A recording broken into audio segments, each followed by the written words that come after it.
దివ్యమైన సంగతితో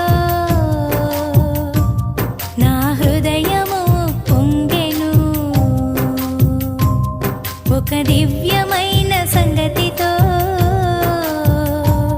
నా హృదయము పొంగెను.